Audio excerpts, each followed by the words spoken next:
We do this on a monthly basis. We get an opportunity to sit down with Kelton Hatch from Idaho Fish and Game, and we get an update and a review on various things going on related to fish and game, wildlife, as well as seasons opening and sometimes closing, and numbers from past seasons and improvements and the like. And today will be no different. It pretty much we call it almost like routine, don't we? We do, and it's fun. Get in here and get to talk about the things that are going on. And the neat thing about hunting and fishing, there's always something new coming around the corner. And it's a nice break for the listeners because they don't have to hear Hillary all the time. So it's coming up on 9:08.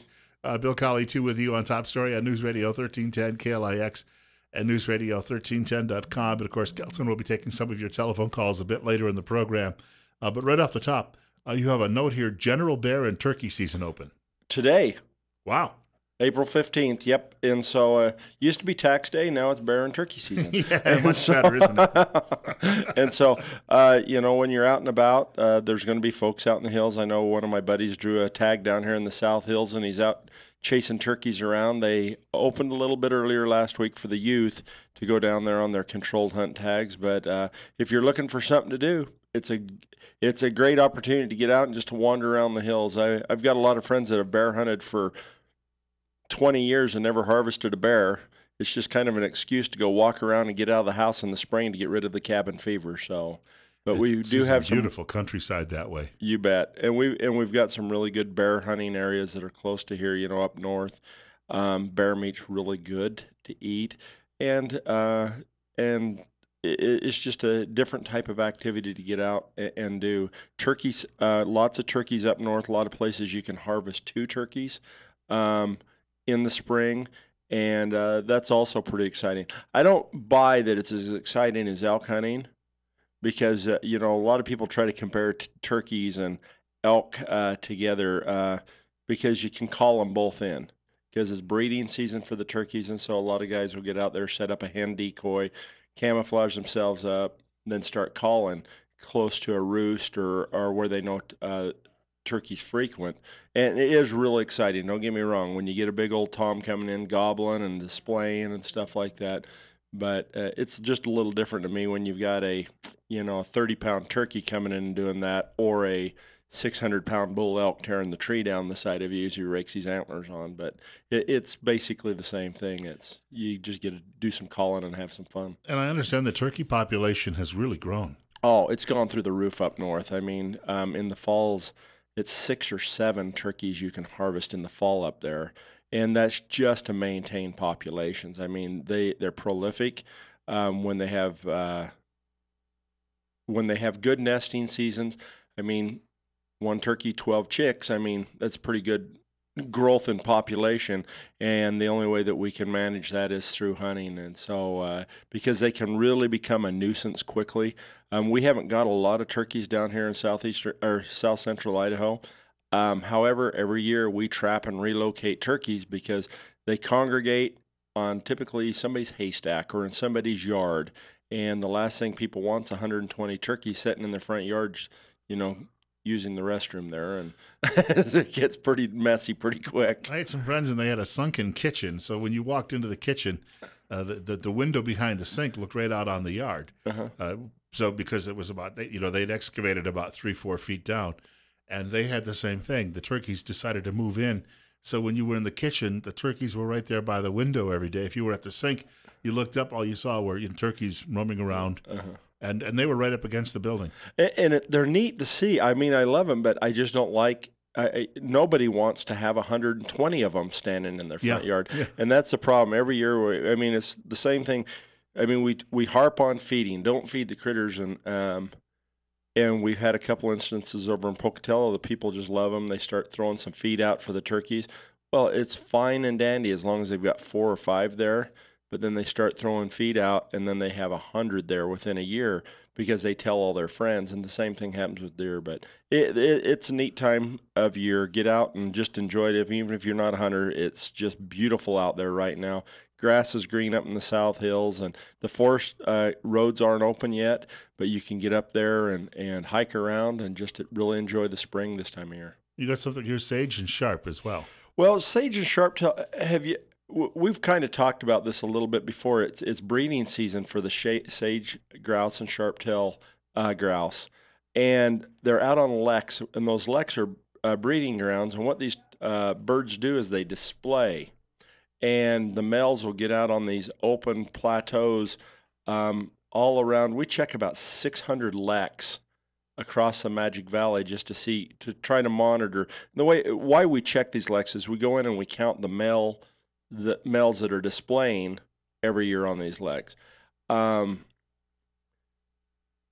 I don't know whether this is true or not, but to me, it really reminds me. I've been to a lot of powwows and Native American festivals. And personally, I believe this is where a lot of those dances come from, is the displaying of these sage grouse, because they have a dance that's called the traditional dance, and it's very slow moving, um, bouncing, and they lift up on their feet and drop back down. The dancers, very much similar to a sage grouse lek, and they get out there and they engorge their chests and call, trying to display to become the most dominant to attract the females. Where the sage grouse are more like the jingle dancers. It's really a fast dance. They buzz around, and it reminds you of little wind up toys that bounce on the cupboard, so cool. If you're looking for something to do in the spring, just get up before daylight, drive some of the desert roads, and look for these birds displaying. Because we've got hundreds of leks across this part of the state, and it's really neat to get out. I've been having the opportunity to go out. I've got a lek route that I go and visit once a week. Usually leave my house at about 5 a.m., get out there, but I've been able to see upwards of 80 males displaying sage grouse, and it's really pretty cool. I love the spring. It's just neat Yeah, to get. yeah. Well, winter's finally almost over. If we're supposed to get 4 or 5 inches of snow above 6,000 feet. I think Albion and those places did get a little bit of snow, but I was out the other day and was able to get some video. So if you go to our Facebook page, uh, Fish and Game Magic Valley, there's actually a video of sage grouse displaying on there that I shot the other day on the snow base, and so it's kind of cool to see. You talk about. I think your theory is true though, because I went to a powwow when I was working in television, and I met a woman there who was a storyteller, and she gave me a cassette. And back in the days when you still use cassettes, and I went home and I listened to it, and to listen to her explain how these, just the origins and the nature involved, and what was a great cassette. You could listen to it and you could hear the beating of the drums in the background, and she just had this beautiful, easy voice describing Hmm. everything. And I remember listening to that, and it very much talked about the tie-in to nature and other animals. There was a fellow I worked with, our photographer. He was 6'9". He was a former pro basketball player. They got him to get out and take part in the dance too. Oh, well, cool. And he was very athletic, so he did a much better job than I could. But no, no, I think that's it. It would have to. It's just so similar when you see these dances on the Lex. But it's just cool for me to be able to see nature in action, to be able to enjoy the local wildlife. I mean, I love Idaho and everything it has to offer, and that's part of what it has to offer. One of the fun things we do is we'll load the kids up at least one day. Well, my kids are about gone out of the house now, but my wife and I, or my youngest boy, we still run up and check out a sage grouse lek almost every year, just because it's kind of a seasonal thing. And I like doing it a little early. She likes doing it earlier in the year than this right now, because now the sun's coming up earlier and earlier every day. So if you're planning on doing it, it's better to do it early in the year, before you have to get up at 5 to get to a lek with Yeah, the sun yeah. coming up. A lot of people don't like to get up that early, Yeah. unless they're actually maybe going out this morning hunting. Yeah, that's true. They Well, were they were up early. up early, out having some fun. This is a serious a point you've got too as well on the agenda today. White nose syndrome for bats. And the reason I wanted to mention this, I was on the phone with Ross Winton, and he's our one of our wildlife biologists, and he's been doing a lot of work on this. He's actually been in over 20 caves this spring, um, investigating them for all manner of things, but they're also checking for white nose syndrome. In that we've never found white nose syndrome in Idaho. Um, it's in Washington, though, at this time. And basically, what we're trying to do is just make people aware of this. If you have a several bats that are dead in your yard or something like that, or if you have lots, I mean lots. I'm not talking 10 or 20. You see 10 or 20 bats. If you're seeing, 50, 100 plus bats swirl around your house, give us a call. We'd like to go out and at least check if you find any bats that have lesions on them, or if they have early in the spring, they're starting to come out of their hibernaculars right now. Um, Bats will eat, you know, up to 1,000 insects, mosquito-sized insects a night. So they're really important to this area. I mean, we got so much water on the ground over these ag fields if you don't have bats. But in some areas, this white nose syndrome has come in and has killed almost 90% of the bats, which would be devastating to our area. So we're really trying to monitor that. Along with that, we just really want to tell people to be cautious about going into caves and stuff. If you've been in caves, east of the Mississippi or in Washington, you really shouldn't go into any of our caves in Idaho. It's just the possibility of contacting this disease or this fungus in those caves and then spreading it to our bats here. And I know it sounds kind of weird, but bats are an important part of our ecosystem, especially, I mean, you think of how many skeeters you get bit with each Right. night around here. Thank goodness for bats. They gorge on those. Oh, they gorge on them. I mean, if you think a bat eats 1,000 a night, how many would there be? I mean, we've got a lot of bats in this area that work the Snake River Plain. A lot of them, use hibernaculars out here in the desert, in old volcanic tubes and stuff like that. They'll find those caves and be in there. But so if you see anything peculiar with bats, lesions on their appendages or white noses. It's a fungus, and most likely we're going to be trapping some bats from different hibernaculars this spring and trying to monitor this. But we don't have it right now. We have no documented cases, but we'd like to keep it that way. So we just wanted to kind of get the word out for folks to be aware of that. We've got more coming up with Kelton Hatch and some of your telephone calls as well too. In just a few minutes, it's 9:20. We're at 40. Bill Colley with you as well on News Radio 1310 KLIX and newsradio1310.com. Just a quick reminder, of course, Kelton is here from Idaho Fish and Game. Questions related to hunting, fishing, and the outdoors. I'm going to use a big word. All permissible. Our guest is Kelton Hatch. He is joining us from Idaho Fish and Game. Joins us on a monthly basis to talk about some events coming up. And sometimes, if there's a big hearing like there was last month, sometimes we'll see you a bit more often. Yeah. And I heard you had a great turnout. We did. It was tremendous. We appreciate you letting us come on and talk to folks. That's one thing I love about the Magic Valley. We've got a lot of sportsmen here that really care, and we've got a lot of sportsmen, and we've got a lot of just folks that care about wildlife, and because of that, we get a lot of interaction with the public. Sometimes they don't like us as much as we'd like them to like us, but we try to work the best we can with everybody on things. I want to point out Kelton is also available to take a comment or question if you have those today at 736-0300. 736-0300. Bill Colley with you as well on Top Story on News Radio 1310 KLIX and newsradio1310.com. Going down the list, though, still at this point, spring fishing. Now, there's a lot of spring fishing going on right now. Oh, it's nuts right now. I mean, it's nuts. We've had some just incredible crappie fishing. They're killing the kokanee right now at Anderson Ranch Reservoir. I mean, we're talking 25 foot of water with their downriggers, 18 to 20-inch kokanee, which is huge. And they've been having some great success up there. The crappie, the perch have been starting. I think the crappie will get a lot better down at CJ Strike here as it warms up, but they've been doing really well on perch. We've had an explosion in a perch down at Durkee's Lake here in Twin Falls. But Salmon Falls Creek Reservoir, we had some folks. I saw a picture of a 9-pounder they pulled out of there the other day. Wall caught, just a lunker fish, 32 inches. I mean, it's just it's that time of year. The streams aren't going to be good for a while, but if you've got the itch to catch a fish, the lakes are where it's at right now, and they're really starting to turn on.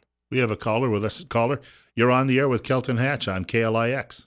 Yeah, I'd like to go back to the bats conversation that you guys were having. How can I attract bats to my property? You know that I really don't have a good answer for you on that. If you'd call the office and talk to Ross Winton, he may have some ideas. He's much more knowledgeable on that than I am. But we do have, if you've got a population of them there, I mean, we do have, there is bat boxes that you can put up.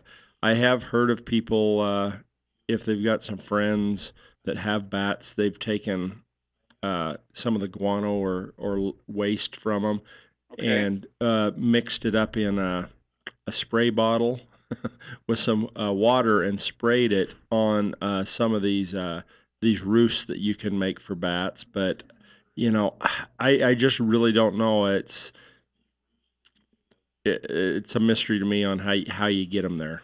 I'm just kind of just wondering also if the pair of great horned owls that I've got that hang around my property might have something to do with that. I've never heard of anything like that on depredate, and I think they'd have a really, really, really rough time catching them. Okay. And so if that was, I'm sure that's not the case because my grandparents had bats in their belfry, I guess you'd call it, in the roof of their house, and we had great horned owls all around over there. It seems like they pick the places. But one interesting thing about them, they do blanket much of the Magic Valley, and you will have them if you've got a good bug population. You will have them frequenting those areas. Yeah, I live in the Buell area, and we've lived there for almost 11 years now, and I've only seen one bat. Okay, yeah, you live in town, No, I live north of town. north of town, and so they may Thank be you. finding better hunting areas elsewhere, but and that's the key. I mean, it's like anything else. I mean, they're looking for prey species, something to forage on, and so um, if there's lots of mosquitoes or other types of bugs, aphids or whatever they're eating, that night, any flying insects, they'll be there. I know that when I was a kid, our old high school had a huge old stack because they had a room where they would burn old boxes and things. And then someone decided they didn't want to dispose of waste that way, so they stopped using the incinerator. But the old stack was there, and the bats moved into the stack. Yeah. And then just before sunset on a summer night, you would just see them pouring out of there. I mean, by the hundreds, and then taking off and flying around They've town. been like those old spooky shows. You see them Yeah. swirling out of Yes. them. And no, and that's the weird thing about bats. They've had such negative connotation. I mean, people think of bats and it freaks them out. They're gonna get bats are hugely important. I mean, I'm like this gentleman. I'd love to have bats all around my place just to keep the skeeters down because I don't swell up from skeeter bites, but I don't really care to get bit by them either. Yeah, I So don't like itching all the time. Yeah. and so they're hugely important. I think they said that it's like 3 point. I had a number here. What they think that bats economically are to the state. Oh, maybe I'll find it here. Yeah, hold on to that thought for a moment. We've got another half hour coming up with Kelton Hatch from Idaho Fish and Game. Bill Colley with you as well on News Radio 1310 KLIX and newsradio1310.com.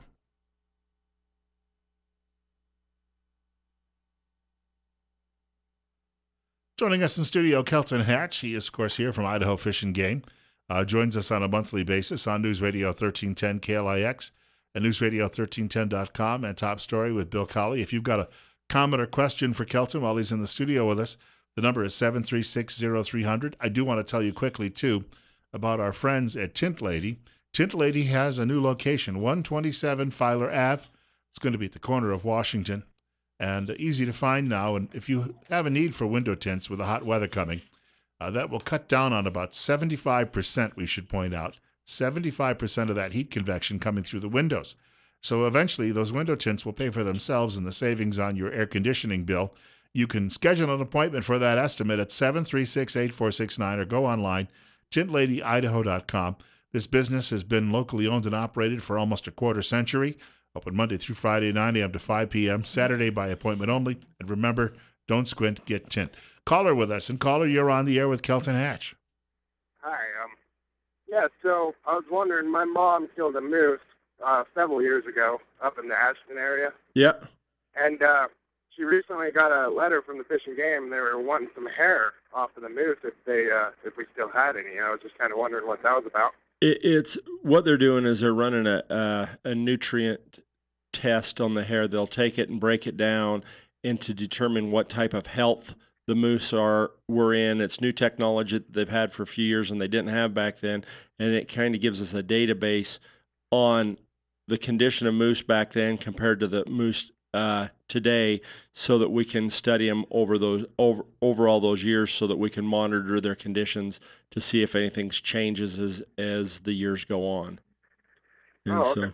so yeah, it's kind of a neat project. So if you can do that, I know that I had a couple moose hides that had been donated to me for my education program from people that had harvested moose several years ago, mises. Had harvested them several years ago, so I was able to go out and clip hair off of them and send them in as part of the survey. So it's a pretty neat deal. I saw one that was, had been stuffed. It was in a museum in Canada one time, and again, you could probably just clip a couple of hairs off there and find out all sorts of genetic details. We needed 50. We're trying to collect around roughly 50 hairs from the moose, and it's for genetics as well as health. But I was going to tell you, I found that number. In Idaho, they estimate $313 million a year in pest control are due from bats, and I mean because they help the agricultural industry, the forest, and humans, and so they've also developed use their sonar for development of different sonar projects. Vaccinations have been developed, and a blood coagulant has been developed from bats, and so it's they're pretty important to the ecosystem. Very handy. And we have another caller. Cool. Caller, you're up next. You're on air with Kelton Hatch. Yeah, I think it's kind of neat about your bats that you're talking about and everything. And we don't, well, we live on the edge of the desert, but we don't see bats very often. But there is a different thing I want to address right at the moment. And, you know, in this area, people think coyotes are vermin and they're out there to shoot and just go get rid of them. Nobody cares. Well, I've raised livestock. I raised calves. Never lost a coyote or a calf to a coyote. But every farmer out here thinks that coyote eating mice is much more valuable than the $40 or $50 the hide hunter shoots them for. And they, 2 months ago, while the hides were still good, pulled up on the gravel road 300 yards from the house and shot a coyote down in the field that was not doing anything but hunting mice. He was doing what he was supposed to be doing. And I had a discussion with that individual, and I hope he has wisdom to never come back again. He shot from the road out of his vehicle. But just because a coyote's out there in the farmer's field doesn't mean he's open game to whoever drives by with a rifle. You can address this. Thank you. No, that's a good comment. That's the interesting thing. You know, everybody looks at game differently, and I do know a ton of ranchers. My father was the same way, that didn't like fox or coyotes shot because it kept gophers out of our hayfields. But we hunted a lot of them in the desert still, because right now they're bringing about $80 a pelt. But what this gentleman had done to this farmer out there is he actually broke the law in multiple ways, because number one, he shot onto private property, an ag field, which is a trespassing fine. He shot from a road, which is also illegal, from shooting from a road or across it. So there was 2 fines there, and with the trespassing fine, it could have been loss of his hunting and fishing privileges for a mandatory 1 year. With any trespassing violation. So if people are opting to go out and hunt coyotes and stuff like that, remember, even though it's not a big game animal, the landowner still owns his land. It's kind of like, I always like to put it in perspective. Would you like somebody to come into your backyard and clean their truck out? That's the way farmers feel about their land when people throw beer cans and soda pop cans and papers out in the middle of their, even though they have 10,000 acres, that 10,000 acres is just as important as your quarter acre of backyard to them. They deem it also. Respect the private property. Got more coming up with Kelton Hatch. We've got a few more topics to cover as well. 20 minutes left in our show. You're listening to News Radio 1310 KLIX and News Radio 1310.com. Top story with Bill Colley, and it's 41. Kelton Hatch joining us in studio from Idaho Fish and Game. And we've been talking a little bit about, we've talked a little bit about bats and some disease, and we've talked a little bit about bear and turkey season opening up. I just got a text from one of my from Ross Winton on bat houses. I did say bat houses. It's not really a bat house. It's just a bat box that you hang to a pole, and so it's just to clarify that. It's not really like a roof or anything like that on it. The bat house is that mansion that Adam West lives in. There you go. Up in the Sun Valley. 944. Bill Colley with you on Top Story on News Radio 1310 KLIX and News Radio 1310.com. 41 right now at our studios. You were on all over media a few days ago talking about deer and elk in winter survival. Well, yeah, we have. This was a harsher than normal winter, but it was still, down south here we're about 110 to 130% of snowpack was above normal. Up north was right at that 100 to 105% of snowpack. It was anywhere from 95 to 105% of snowpack, depending on which snowtail site you went to. Up in that area, we had 33 calf elk that died at the Bullwhacker feed site. 11 of them were killed by mountain lions, and 22 of them died from malnutrition and blunt force trauma combined. And what that means is, like, when we have the feed line, we have one feed site up there that's the only one that's a permanent feed site in the region anymore, and it is at the mouth of Warm Springs, and it's to short stop elk from coming down in to catch them, because otherwise you have 180 elk. On average, we have about 180 to 200 elk that winter at that feed site. This year, because of the snow depth, they couldn't spread out as much. So when you put the feed out, those calves would get in there. The adult cows would come in, push them around, knock them down, and then they'd get stomped. It was about double the typical mortality that we have in that area, and part of that's due to having a mountain lion up in there. So we had a lot of controversy on that. Well, a lot of people concerned. I shouldn't say controversy. There's just a lot of people concerned, and so are we. That's the hard part about any feed site. We have to have that feed site in order. It's not a survival thing. These elk, if they would continue migrating down the canyon until they found a place where they could find forage.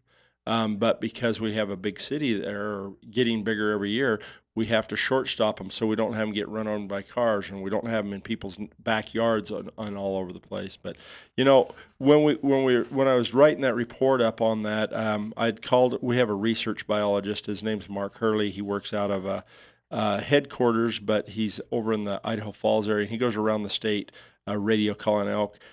We have 282 calf elk radio collared and 602 cow elk radio collared. This winter's mortality on those is we've had 50 of the 282 elk with radio collars die, so an 18% calf loss on the ones going into winter. And on the cow elk, we've had 11. Or 2% of the overall population. So cow elk, they don't die from a lot. But I was going to go through the cause-specific mortality, and what that means is the critters, how they died. And there's 3 of them that were killed by accident, 1 that was killed by a coyote, 1 that was killed from disease, sickness, 4 from malnutrition. And the way we look, and then we have 11 that were killed by mountain lions and 7 that were killed by wolves in our study area. And the way that we determine this is we have radio transmitters on these. A lot of them are GPS collars nowadays. We have technicians that as soon as they get these mort signals, it just changes the beat on the signal, because you've got this slow beep, beep, beep. When the collar lace motionless for over 6 hours, it starts going beep, beep, beep, beep, beep, beep, beep, beep, or a mortality signal. They go out and they find that animal as soon as possible. On malnutrition, what we do is we skin them back. Well, when an animal's dead and we get out there, we'll skin them, skin the back of their legs out, skin the back of their neck out, their ribs, see what kind of bite marks are on them. We can determine whether it's a mountain lion, a wolf, bobcat, whatever may have killed it. If we feel it was a malnutrition and then an animal found it and scavenged it, a lot of times what we'll do is break the femur bone open.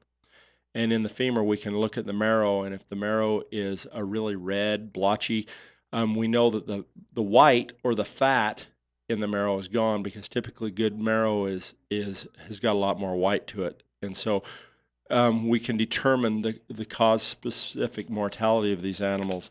The interesting thing on our deer, we've roughly got the same thing going on our deer. The highest survival rate in the state right now is the South Hills down here in 54. We're at a 12% mortality, which is next to nothing. I mean, if we're above a 45% mortality, I mean, if 45% of the animals going into winter survive, we're on a steady or an increasing population.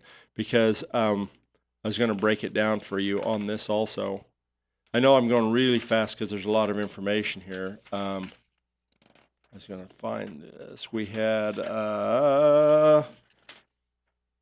236 collared fawns in this study, and 59 across the state have died. So we have a 25% mortality, or 75% fawn survival. The cause-specific mortality on these fawns is 1 from parasites. We had none from disease. We've had 9 from malnutrition. We broke the leg open and looked. 5 from mountain lion, 0 from black bear, 8 from coyotes, 1 from bobcat. 3 unknowns are, well, there's 6 unknowns and 2 by accident. So out of the 32 fawns that were killed out of the 232, well, there's total dead. That's the cause specific on that right there. Cumulative individuals. I'm reading through this too fast, but they had a total death of 59 out of the 232. Overall, we're looking at really good. One of our concerns is the Smoky Bennett area.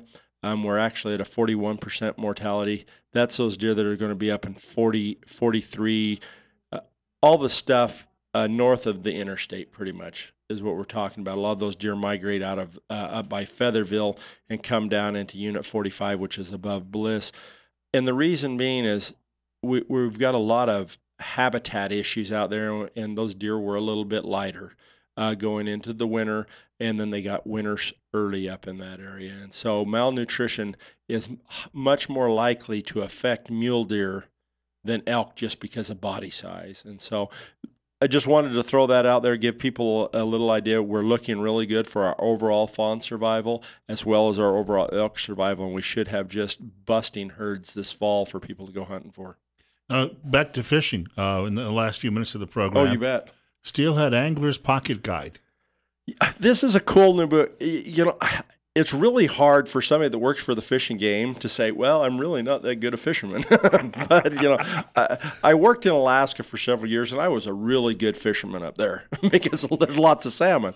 And I do okay on trout and stuff like that, but I've never salmon and steelhead. I mean, I fish for them, but I'm not a great angler on it for the ones that come into Idaho. But we've got a new pocket guide. It's called Upper Salmon River Steelhead Angler's Pocketbook, and it's pocket guide, and it gives you the the several years average of when the high flows hit. So you probably don't want to be fishing in that time, and it shows you how to hook your hooks up and get your rigging so that you're completely legal. It talks about each of the stretches of the river. It talks about fishing etiquette.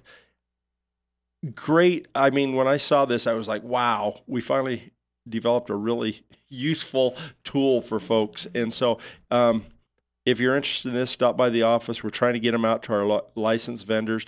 It shows, it gives you the codes on like location code 14, South Fork to Middle Fork of the river, shows you Cache Bar, boat launch, shows you the Middle Fork confluence, boat launch, gives you all the boat launch sites, all the camping sites, all the, it just gives you all the information a person needs to be ready, that's a greenhorn that doesn't know anything about stillheading, to be able to go do it. And I was going to say, I was going to leave this with you so that you can, if you get an itch to go out and do some stillheading, you've got it there in your pocket, buddy. well, that is a great book too, because in this day and age, people have so much competing for their eyes, whether it be video games, internet. You go to buy a new standstill, but it's a very glossy cover and pretty pictures, so that attracts people right away to it. And then because if it was just a white cover, you wouldn't you wouldn't get that. But somebody really knew what they were doing when they put that together. Oh, they did, and it's got some. I mean, if you take off from here, I mean, it shows you where a lot of the holes are. It shows you where all the boat launches are. Gives you the stretch codes of the river, and this is for over there by Salmon, North Fork, Chalice areas. And so, yeah, if you're interested in that, you can grab one here, or you can grab one up in the Stanley Basin if you head up that direction to go stillheading. But stillheading's going on right now. People are having some pretty good success. Rivers are starting to run pretty hot.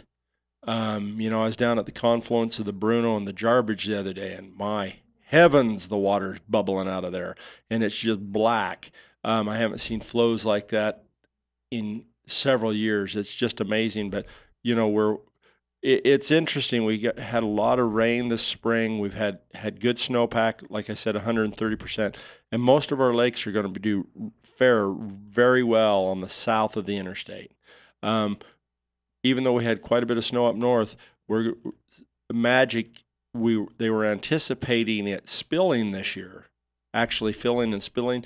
Now they don't even think they'll be spilling it because the ground was thirsty enough that it really absorbed a lot of the runoff. But we do feel that Magic's going to be a lot better than it has been, and a lot of those. But we're not going to be, we're not glutted with water this year, but we're looking better. And so the lake fishery should be really good for deeper into the summer. And you wanted to mention one thing about Facebook today too, as well. Yeah, I just if you're an angler, if you just like keeping up to date on what's going on, join our Facebook. I know it's kind of getting passe and people are starting to drop out of Facebook, but we found it a really good way to communicate with the sportsmen and people interested.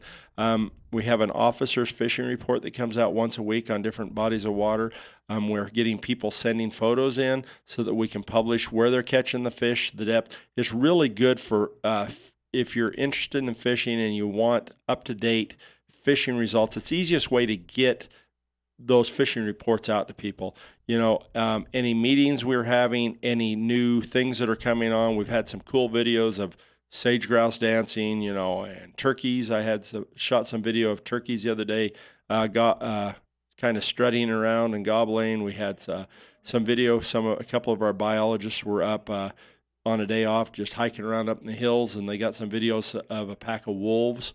Up there, had some bunch of elks stuff, and then a lot of up-to-date stuff just on different projects. And so if you're interested in what's going on, go to Fish and Game, Magic Valley, and friend us. There's almost a Facebook in every region, so if you're like fishing over in, IF or somewhere like that, you can go to the Upper Snake Facebook page and get stuff. And then this next month, we're going to be coming out with new websites for each of the regions. And so anything that we put on the website will be pushed into the Facebook so that you can get your information. Our single biggest issue we have is getting information out to the sportsmen.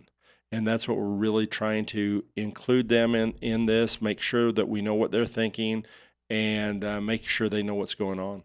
We'll see you in a few weeks. I know we'll be talking again in May at least, if not You bet, sooner. if not sooner. We want to thank Kelton Hatch for coming by today from Idaho Fish and Game. You're listening to News Radio 1310, KLIX, and NewsRadio1310.com. Bill Colley with you on Top Story. God willing, the creek don't rise. I'm back here Monday morning at 8 a.m. In fact, we're expecting Kurt McKenzie to join us in the 9 o'clock hour on Monday. He is the state senator behind SB 1389, and he's going to try to clear up any of the misconceptions about that bill, now law, on its way in Idaho. Rush Limbaugh will follow the news at 10 o'clock from Fox. Sean Hannity after 1 o'clock. Glenn Beck after 4 o'clock news today. And just quickly, I've got a question for Kelton, but we'll have to answer that one off air. It just came in via email. And we'll do that. We'll get a response back to you. Anna, thank you for the message.